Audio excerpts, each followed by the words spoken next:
Vous ne voulez pas une description factuelle de toutes les contractions musculaires.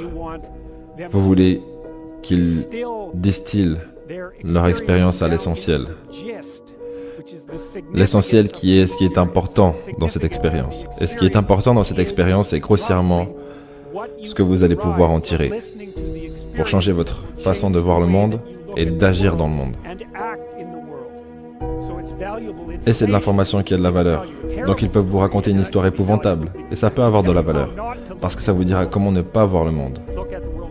Comment ne pas voir le monde et comment ne pas agir dans le monde. Ou ils peuvent vous raconter des histoires positives et vous en tirer des bénéfices dans les deux cas. C'est pour ça qu'on aime aller voir des histoires sur des horribles psychopathes, vous savez. Et normalement, nous apprenons à ne pas être comme eux, même s'il y a des avantages additionnels là-dedans. Vous savez, vous êtes peut-être... Certaines personnes disent que quelqu'un qui est incapable d'être cruel est un être qui a une plus grande moralité que quelqu'un qui est capable d'être cruel. Et je dirais, et c'est ce que disait Carl Jung, que c'est erroné. Et c'est dangereusement erroné. Si vous n'êtes pas capable d'être cruel, vous êtes forcément une victime de ceux qu'ils sont.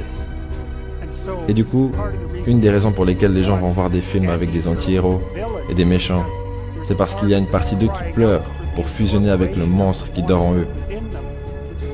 Ce qui leur donne la force de caractère et du respect de soi. Parce qu'il est impossible de se respecter avant de savoir sortir les dents.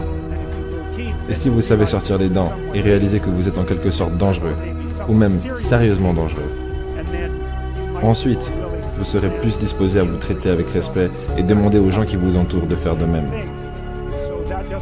Mais ça ne veut pas dire qu'être cruel est une meilleure chose que de ne pas être cruel. Ce que ça veut dire, c'est que d'être capable d'être cruel, mais de ne pas l'être, est une meilleure chose que de ne pas être capable d'être cruel. Parce que dans le premier cas, vous n'êtes rien d'autre que faible et naïf. Et dans le deuxième cas, vous êtes dangereux. Mais, vous avez ça sous contrôle. Et vous savez, beaucoup d'arts martiaux se concentrent exactement sur ce point, comme partie intégrante de leur philosophie et de leur entraînement. C'est... Nous t'entraînons pas pour que tu te battes. Nous t'entraînons pour que tu deviennes paisible et éveillé, et que tu évites les combats. Mais s'il arrive que tu doives te battre, et encore une fois, la philosophie est que si vous êtes compétent en combat, cela diminue les probabilités que vous aurez à vous battre.